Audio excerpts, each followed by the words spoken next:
In this video, we will show off how an any % run in Majora's Mask works. Everything in this run is allowed except hacks and cheats. The only thing you have to do is reach the end as fast as possible. So, let's start. Blah blah, Majora's Mask intro. First, we gotta find our way out of this Deku form and back to our human form, because we can't really do anything now. So let's listen to Granny's stories, which puts us to sleep and wakes us up when she's finished the next day. We listen to it twice to get to the last day, and then dance with the Scarecrow to get to night 3. Now we go to East Clock Town, collect the stray fairy, walk backwards to get past the guard, and collect a few rupees outside. Because we don't have the ocarina, the game doesn't spawn any monsters. This lets us safely collect rupees. We go back to Clock Town through the north entrance. This way we can skip the introduction cutscene for the area, as this is the only time we'll be entering it. Here we get magic and then go to Clock Tower, where we can get up by doing a trick called Gainer. This is done by doing a backflip, releasing target on the first frame, and retargeting the next one to kill the backwards momentum. This lets us grab the ledge of the platform. No tear for you, Deku Scrub. Here we get the ocarina back. Play the Song of Time and hit reset just after we say yes to skip the flashback cutscene to what happened previously in the game. Now we are back at the first day. Talking to the happy mask salesman finally turns us into a human again, and we learn the Song of Healing. We can now steal faces from people who are dying. Yes! Let's continue our journey. Tattle wants us to go to the swamp. Sure, why not?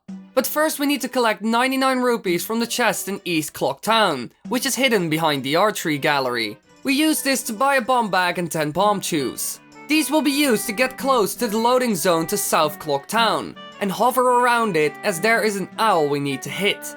We'll explain later what this does. Now we'll get close to the edge of the map. Slash and hit the ocarina on the last frame of the slash, which will make us fall down while playing the ocarina. We will use this to play the Song of Double Time. Whenever a song is played but interrupted, the game will keep the upcoming text box in its memory to come up as soon as possible. This means that we can bring up the Song of Time text box once we trigger another text box, and don't have to watch the animation of Link being captured in clocks, as this will only happen when Link is actually playing the ocarina.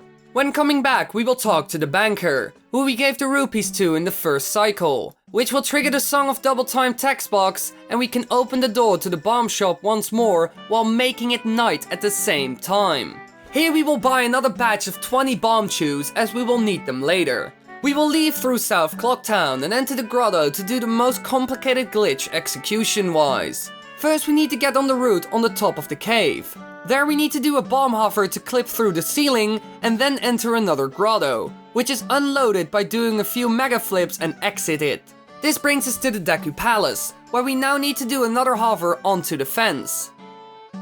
We then backwalk and do another very precise hover to get onto the last platform of the Deku Palace. We then have to jump off it at a very specific time, to make the last platform clip us onto it. This skips a few introduction cutscenes and having us to collect a bottle for now. Here we finally learn the Sonata of Awakening, our key to get into the Woodfall Temple. We get thrown out, but we wanted to leave anyway, as there's nothing to be done here anymore. Now get onto the lily pads and do a jump towards the wooden platform. Once again, the ledge will clip us upwards and onto it. Now we can learn the Song of Soaring, the most precious way of traveling. But we still need a bottle, and the closest place to get one would be the forest. But there's still an Octo in the way. Nah, never mind. Let's place a bomb, turn Deku and blast past him before he can catch us. The Octo will turn around, grab us and throw us into the right direction. From here we go on. Grab Deku nuts and a stick, talk to the witches to get a bottle, and I think we can use this potion for better purposes. Now it gets a little confusing. Remember the owl from before? It's the only one we activated, and it was only there as decoration, thus it's glitched and has no value. This way we can alter the default soaring value by using the world map. Every point is a destination, but it's not the same as it is on the full soaring map. Here we're going to select Woodfall on the world map, and the song will now bring us to the mountain village. But what do we want to do here? Well, we're here to go to the Goron city, or at least the part that unlocks it on the mini-map. Once we're there, we can soar again, this time without selecting a point, which sets the soaring destination to the default value, which is the Great Bay. Wait, didn't we forget? Goron... whatever, I can't make everyone happy. Here we push the dying Zora Macau to the shore and play the Song of Healing to rip off his fulfill his purpose. Now we need our bottle, but drink the potion first. The witch will be fine, I'm sure. We use this to catch bugs, throw our Deku nuts away, break our Deku stick, and now make our way onto Pirate's Fortress. Finally there, but wait, we did forget something. Or what is that switch there? Oh, whatever. Let's get the infinite sword glitch and hover our way over the gap. Now we enter the room with the hookshot in it. Thanks to the Japanese version, the pirates are somewhat blind at night. So we can just hop past this one and use a bomb on the barrels to get the hookshot by standing on the aquarium and shooting Deku bubbles at the hive. This also skips the pirate cutscene. Now we have the hookshot, but not enough bottles to collect all the Zora eggs. Now we will grab the bottle with bugs, release them, re-catch them, turn in place, and hit Deku Nuts and the bottle button a frame after. Now Link will drop bugs, but also put a bottle onto our Deku Nut slot. We do this with the Deku Nuts and the bombs. So we have 4 bottles now. After we collected all 4 eggs, we walk back and deliver the Zora eggs. From here on we need 3 more eggs, those are in Pinnacle Rock. After we defeated the eels there and grabbed the hidden eggs, we can finally learn the song, and now we can also enter the temple. But there's a moon crashing down, no time to listen to the song. We'll pause the game before the cutscene starts and soar away with the song in our pocket, without learning it. We let the song teleport us right before the door, to swim our way to the temple, where we then play the song to enter the temple. Oh boy, the water temple, everyone's favorite. At the beginning of the temple, we will walk towards the ledge, climb up, place a bomb, turn Zora, and backwalk. This makes us clip through the ramp and we're out of bounds. Now we can go towards the ledge of the invisible ground, aim for the boss door, use a bomb that pushes us backwards upon backflipping and shielding it, and voila, we're at the end of the temple. Now we can work on Georg, the boss of this temple. We can stun him with the hookshot and then use the Zora barrier while swimming to damage him.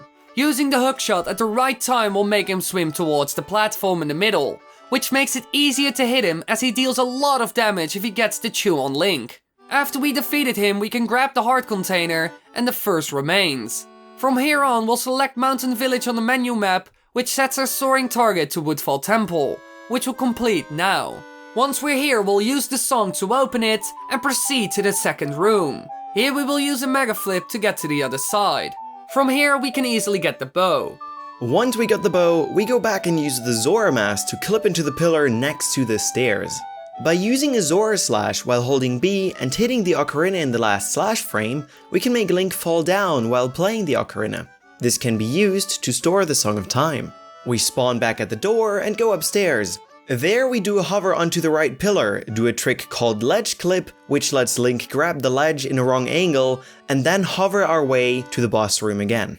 Odolwa is easily defeated by doing a stun lock by always hitting him once he's vulnerable again. This defeats him without him being able to do anything. Before he dies though, we trigger a text box in our inventory, which will now bring up the stored Song of Time text and allows us to save at any time. Normally, we couldn't do that and the song would bring up the text, "Your notes echoed far, but nothing happened." We hit yes on the text box as soon as we collect the remains and reset the game. This saves the game as we collect the remains, but we don't have to watch the cutscene. Now we are back to day 1. We turn into a Zora and collect the 99 rupee chest from East Clock Town again and use this money to buy 10 bombs and 20 bomb chews. With this, we soar to Woodfall again, but not to enter the temple. Instead, we'll head to the fairy fountain. Here we use the Zora mask to get onto the pillar, then get the infinite sword glitch and hover out of bounds, just like we did in the grotto before. This brings us to Snowhead. However, we still have to deal with a giant goron blowing wind from the ramp. So here we'll use the advantages of the Japanese version and keep on slashing. This has the same effect as the infinite sword glitch and keeps us on top until the goron stops blowing. Now we get the actual infinite sword glitch to not fall off again and do a super slide to get towards the ramp, where we then hover up to keep the glitch and walk our way to the temple. This temple isn't as short as the previous ones. We have to enter the map room, where we then use a glitch called Weird Shot, which will put our camera out of bounds and give us the opportunity to hook the chest on top. This skips half of the temple. Now we can use bombs to boost ourselves from the wooden platforms. This makes it possible to find Whisk Rope and obtain the fire arrows without using the Goron mask. With a hookshot, we can now reach the torch on top and hover our way to the top level of the temple. Once we're up, we are gonna jump down again and use a torch to clip out of bounds. Once again, we use this to store the Song of Time. Voiding brings us back up, and we can now hover over the last gap, but we have no boss key. And it's not needed anyways, as we'll just use a recoil flip to push ourselves into the corner, out of bounds, and enter the loading zone. We managed to beat the entire temple without Goron mask. We're not gonna stop at Goat, are we? Nah. We unfreeze him and let him run. After some time, he'll stop and realize that we aren't chasing him. So now he'll start shooting lasers once he can see us. We position ourselves so we are barely out of sight. Do a sight up to get inside, have him shoot at us once, sight up out, and shoot a few arrows at him. 15 in total. By hopping into his sight every now and then, we prevent him from charging at us. This makes him stay in place up to the last arrow, where we trigger the text box so we can save. After he is defeated, he will make one last walk towards us and crash into the wall in front of us. This makes the remain spawn right where we stand. We grab the remains, hit yes, and reset as always. Back in Clocktown, we will now select our previously unlocked point, Goron City, to warp to the top of Stone Tower Temple. This skips Elegy of Emptiness, Mirror Shield, and the climbing part. Here we grab 5 bombs, magic, arrows, and a fairy. The fairy is important. We step onto the right switch, which makes the closest block come by, and then do a trick called Time Stop by hitting shield and the bottle 1 frame after. This starts the cutscene of the fairy, but interrupts it, preventing the block from going back. Now we can jump on it and cancel the time stop by hitting C up. The block goes back with us on top of it, and we can enter the temple. Here we go to the room on the right, and use a bomb to push us through the block. Now we can go through the underwater tunnel and grab our first key.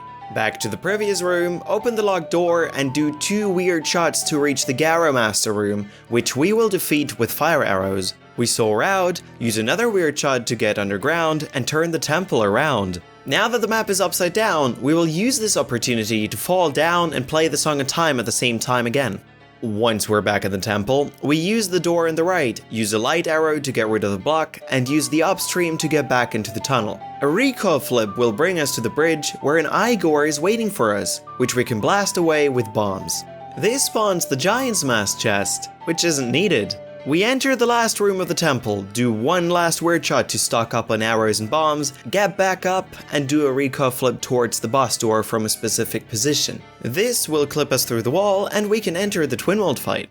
Twin Mold is a tricky fight as it is designed for the use of the Giant's Mask. However, the worms also have elemental weaknesses. So we can use fire arrows on the blue Twin Mold to deal triple the damage a normal arrow would. Using this, the blue Twin Mold doesn't live long. However, the red one moves faster now, and we can only use light arrows, which still deal double the damage compared to normal arrows. But with some practice and aim, he also goes down rather fast. We trigger the Song of Time text box before we shoot the last needed arrow, grab the remains, and reset the game. Now there is only 1 last fight left. We leave through the south exit to grab a stick and some bombs from the bushes. Back in Clocktown, we need the dog so we can hover, target the dog to unlock our camera, turn around and hover into the clock tower as the door only opens on night of the 3rd day. Here we play the Oath of Order, watch a pretty long cutscene, and then head into the Majora fight.